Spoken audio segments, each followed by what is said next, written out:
Dito sa Papa Dudut Stories, ikaw ay hindi nag-iisa.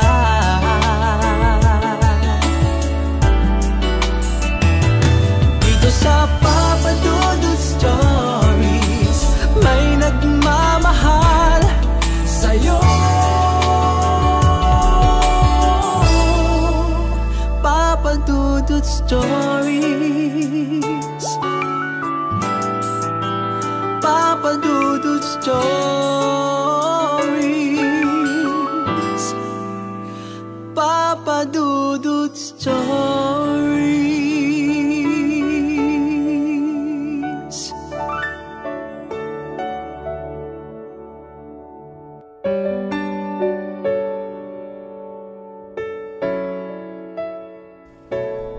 Mga kastorya, magandang araw po sa inyong lahat mga kaibigan. Once again, bago po tayo magsimula ay ini-invite ko po kayong lahat na mag-like and mag-subscribe sa ating YouTube channel.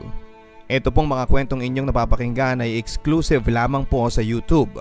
Bawal kopyahin o i-repost. At hindi lang po mga drama, kahit po mga video vlogs ay pinopost din po ng inyong Papa Dudut. Ibig sabihin, pwede po kayong matawa, maaliw sa mga pang-araw-araw na ginagawa po ng inyong Papa Dudut. May mga challenges, games at syempre mga drama na ating binabasa. Mga kaistorya, don't forget to share, like, post your comments at mag-subscribe sa aking YouTube channel. Huwag din kalimutan na pindutin ang notification bell para updated po kayo sa mga bagong post ng inyong Papa Dudut. All you have to do is to send your stories sa ating email address papadudutstories@gmail.com. Kung kayo po ay naiyak, nainis sa nangyari sa bida, huwag niyo pong i-dislike yung kanyang video. All you have to do is to like. Ang ibig sabihin po nun, na-appreciate po ninyo yung kanyang kwentong napagdaanan. Nang sa ganon, siya po ang may malaking tsansang manalo ng 1,000 pesos na pipiliin po natin every month. Papa Dudut Stories.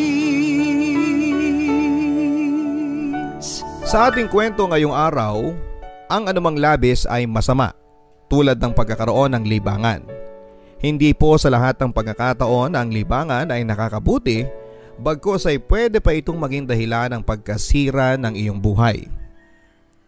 Dear Papa Dudut, tawagin niyo po ako sa pangalang Lloyda, 33 years old at nagmamay-ari ng isang tindahan, kaya naman nagkaroon ako ng maraming oras para gawin ang pakikinig sa inyo via live streaming at YouTube.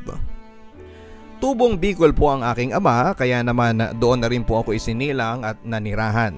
Pero sa edad na 11 ay napilitan po kaming tatlo na lumipat na rito sa Maynila for good dahil sa kagustuhan ng aking ina na siyang taga dito po talaga sa North Caloocan. Hindi ko makakalimutan ang araw na lumipat po kami ng Caloocan, Papa Dudut. Marami po kasi ang mga naging adjustments mula sa pagkakaroon ng mga bagong kaibigan, bagong eskwelahan at pakikisama din sa mga bagong kapitbahay. Lahat ng yan, Papa Dudut, ay ginawa ko mula nang tumungtong po kami dito sa North Caloocan. Si Papa naman ay wala ding nagawa, Papa Dudut, nang si Mama na ang nag-utos na umalis na kami sa Bicol. Galit na galit si Mama noon kay Papa. Naaalala ko pa nga kung paano siya sunduin ni Mama sa umpukan ng mga nagsasabong sa aming barangay Tupada. Wala ka na talagang kapag-apag-asa, demonyo ka. Buong maghapon ka na nga sa paghimas ng manok mo, sinasamahan mo pa ng pagpirmi dito sa sabungan na to, samantalang sa akin mo pa kinukupit yung pangsabong mo. Litanya ni Mama kay Papa noon. Natulala na lang si Papa noon sa sobrang pagkakapahiya nito sa mga kasugal niya sa Tupada. Madalas kasing inuungot lang ni Mama ang sentimiento niya kay Papa nang silang dalawa lamang. Pero marahil dahil napuno na si Mama, kaya nagawa niyang pagsisigawan at ipahiya si Papa noon. Isa pa sa kinasama ng loob ni Mama ay ang napabalitang nambababae daw si Papa. Mula noon ay hindi na tumutol si Papa sa naging desisyon ni Mama na ilayo si Papa sa masamang bisyo ng sugal at ng pambababae. Hinamon kasi ni Mama si Papa ng hiwalayan kung sakaling papalag ito sa kagustuhan niya.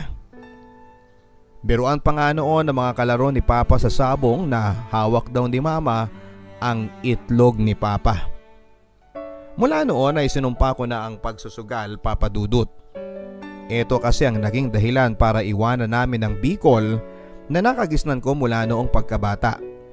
Marami din akong naiwang mga kalaro at mga kaklose na kamag-anak namin na araw-araw ay nami-miss ko. Hindi ako doktor pero masasabi kong nagkaroon ako ng trauma dahil sa sugal at bisyo ni Papa. Naiiyak na lamang ako noon sa tuwing nag-aaway ang mga magulang ko dahil sa bisyong sugal ni Papa. Palibhasa kasi ay only child ako. Kaya naman wala ako mapagsabihan ng mga nagiging sama ng loob ko. Kaya nga hindi ko akalain ang after ilang years at nang magdalaga na ako, Papa Dudut, ay magagawa ko palang ma-in love sa isang lalaki na may pagkakapareho sa ugali ni Papa. Ang pagkakalulong sa pagsusugal. Walang iba kung hindi si Eman. High school pa lamang ay crush ko na si Eman, Papa Dudut. Kahit pa marami itong bisyo. Nariyang tumataya at nagpapataya pa siya ng ending. Hindi lang yan. Kahit pa karera ng daga ay nabalitaan ko na nakikipusta raw ito.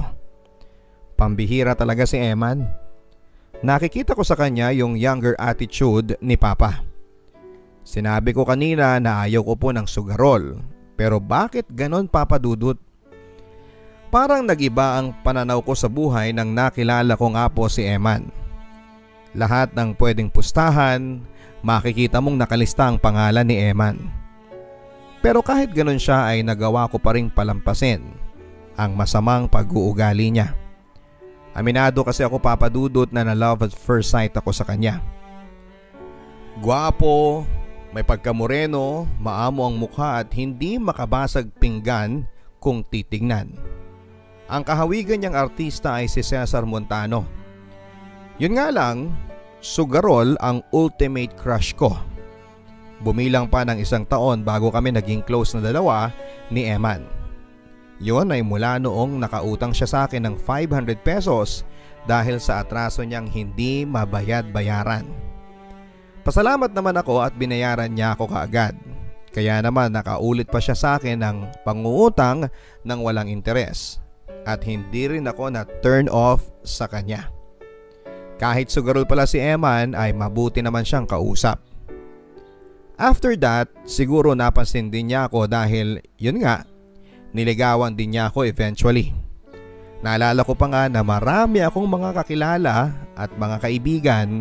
Yung mga kaibigan na naming dalawa ni Eman ha, sila pa yung mga paulit-ulit na nagpapaalala sa akin na huwag daw akong kumuha ng bato na ipupukpok ko sa ulo ko. Lulong na raw si Eman sa bisyo nitong sugal. Baka unahin daw ni Eman ang mga bisyo niya bago pamilya. Mukhang hindi pa daw kasi nila nakikitaan si Eman na handa na ito sa seryosong pakikipagrelasyon. Pero ano pa nga ba ang magagawa ko, Papa Dudut? Na-in love ako doon sa tao. Isa pa, after ng 1 linggo naming pagsasama as live-in ay nag-positive kaagad ako sa pregnancy test. Huli na noong nalaman ko na pinagpustahan ako ni Eman at ng mga barkada niya na buntis ako nung biglang tumaba daw ako. Hindi ko na nagawang magalit noon kasi si Eman naman ang nanalo sa pustahan. Nilibre pa nga niya ako ng Jollibee sa perang napanalunan niya sa pustahan. Pero kahit na ganoon si Eman na maraming bisyong sugal ay hindi naman niya kami pinababayaan ng anak niya. Sa katunayan, Papa Dudut, dahil sa diskarte niya sa buhay, kahit wala itong permanenteng trabaho ay nakakakain kami ng 3 beses sa isang araw. At madalas ay may take-out pa at kain sa labas. Madalas kasi itong nananalo sa mga sugal o pustahang sinasalihan niya. At isa sa mga hindi ko makakalimutang pagkapanalo niya ay nang naka-jackpot siya sa bingo sa isang mall ng grand prize. Malaki-laki ang napanalunan ni Emma noon na cash prize, Papa Dudut. Sa katunayan ay doon na nagsimulang magbago ang buhay namin. Nakabili kami ng isang pampasadang tricycle, nagkaroon din kami ng mini grocery store at nagkaroon din kami ng lending business. 15% kaagad ang tubo sa mga uutang at another 10% sa remaining balance makalipas ang ilang buwan. Mas maigi na ito kaysa sa 5-6 kaya naman marami ang naiingganyong umutang sa amin. Wala nang masyadong maraming requirements. Limpak-limpak na salapi ang binibilang ni Eman sa pang-araw-araw mula noon at masasabi kong hindi rin pala masamang magkaroon ng asawang sugarol. Natagpuan ko na ang swerte at jackpot ng buhay ko. Walang iba kundi sa katauhan ni Eman yon. Papa Dudut's Stories. Pero habang tumatagal ay may napansin akong kakaiba kay Eman Papadudut.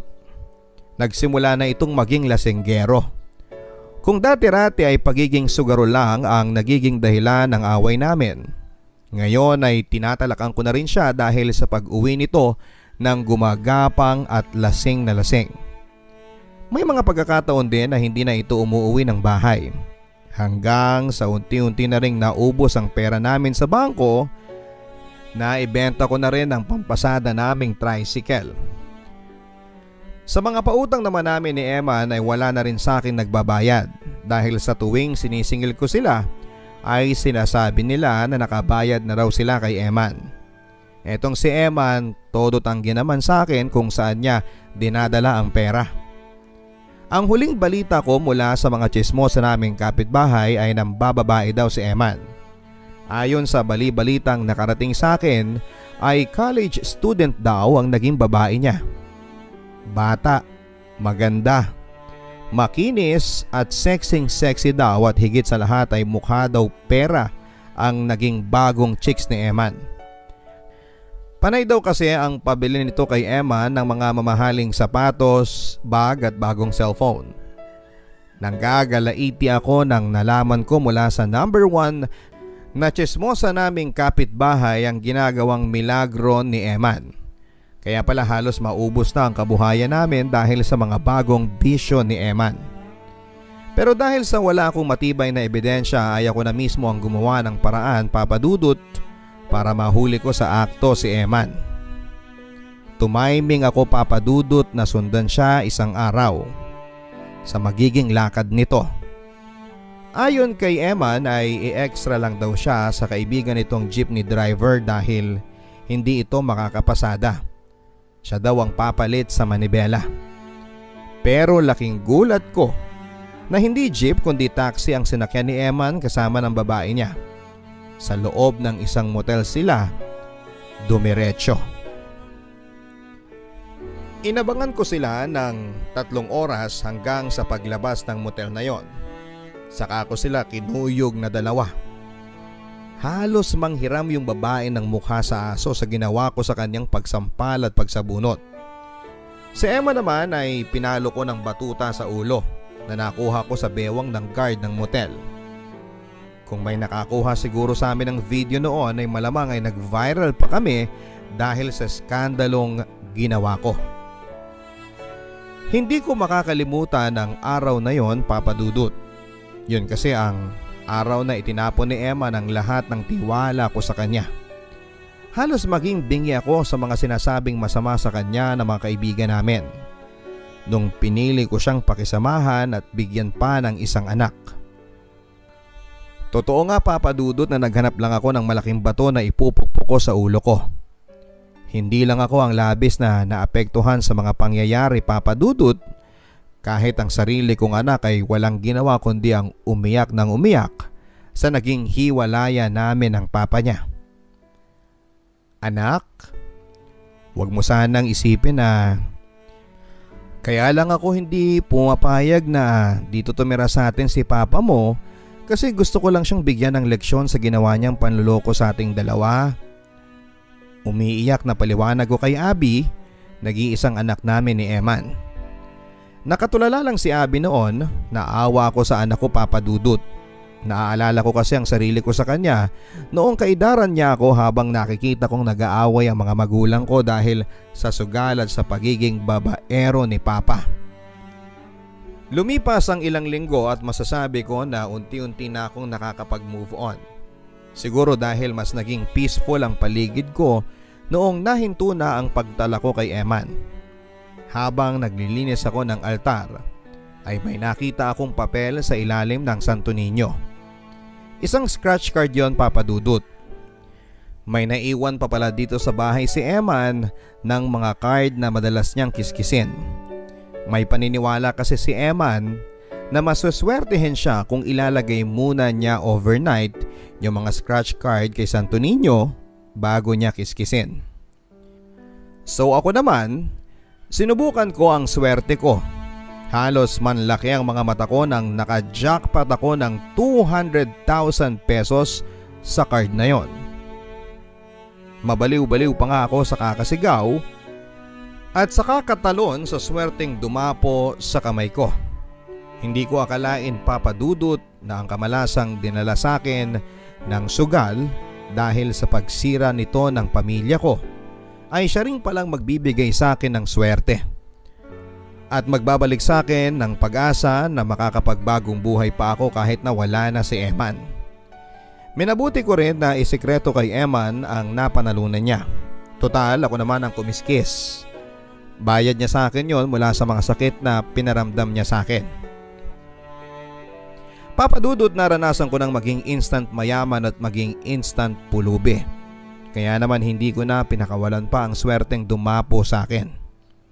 Muli kong binuhay ang mini grocery ko na muntik nang magsara at sa awa ng Diyos ay napalago ko pa ito at nadagdagan na rin ng iba pang mga kabuhayan. Tulad ng water refilling station, computer shop, laundry shop at kung ano-ano pang shop. Wala na rin ako naging balita pa kay Eman. Basta ang alam ko ay sumama na ito sa batang kabit niya.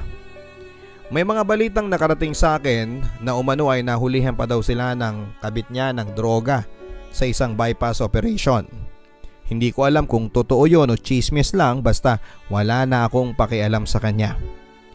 Siyang sumira sa buhay niya dahil sa pagkakalulong niya sa maraming masamang bagay.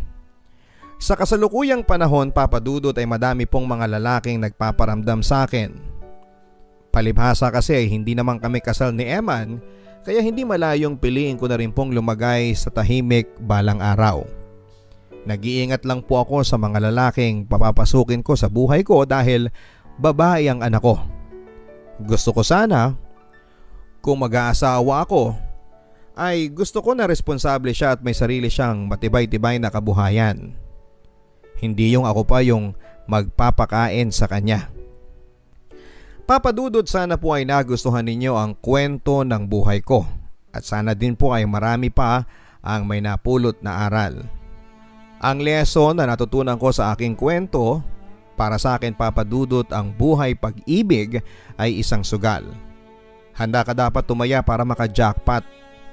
Pero kung manalo ka, huwag mo na sanang lustayin at sayangin dahil 2 beses lang kumakatok ang swerte. Yun po ay ang nangyari sa amin ni Eman. Twice kami naka-jackpot pero sa pangalawang beses ay hindi ko na po hahayaang sirain ako nito.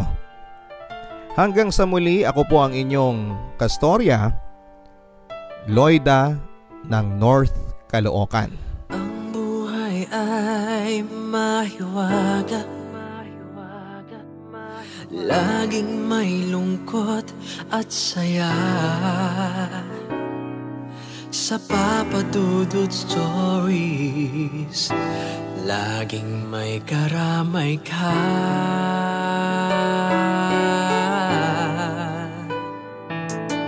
Mga problemang kaibigan, dito ay pakikinggan ka. Sa Papa Dudut Stories, kami ay iyong kasama. Dito sa Papa Dudut Stories, ikaw ay hindi nag-iisa.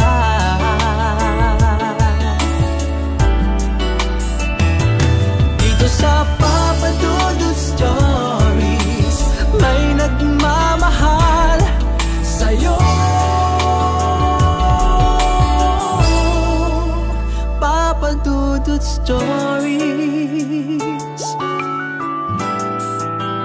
Papa Dudut Stories.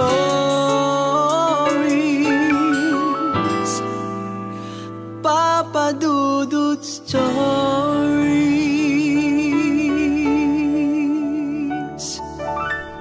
Maraming salamat Lloyda ng North Caloocan sa pagbabahagi mo ng iyong storya sa ating YouTube account. Tama ka Lloyda, no? May mga swerteng dumarating sa buhay natin at nasa sa atin yon kung paano natin pangahawakan ang swerteng dumapo sa buhay natin. Napakaswerte mo nga lang na 2 beses na dumapo sa iyo ang swerte. Well, sa simula medyo minalas tayo, no? Dahil hindi natin napanghawakan ang swerteng yan at yan din ang naging dahilan ng pagkasira ng pamilya mo.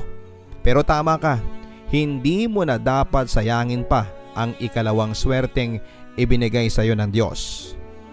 At kung susugal ka nga sa pangalawang pagkakataon sa buhay pag-ibig, ingatan mo na hindi ka na matalo at magkamali pa. Hanggang sa muli mga kaibigan, ako po ang inyong si Papa Dudut. In-invite kayong lahat na mag-follow sa aking YouTube channel, pindutin ang bell notification at huwag kalimutang mag-subscribe. Mag-post din ang mga comments ninyo regarding our story. Again, meron po tayong 1,000 pesos na premyo na ibibigay monthly sa ating napakaswerteng sender. Kaya naman kung nagustuhan po ninyo ang kanyang storya, huwag kalimutang pindutin ang like button at mag-post ng inyong mga comments. Huwag din kalimutang manood ng ating mga live video vlogs para updated kayo sa mga happenings sa inyong Papa Dudut. Hanggang sa muli mga kaibigan, ito po ang Papa Dudut Stories. Papa Dudut Stories.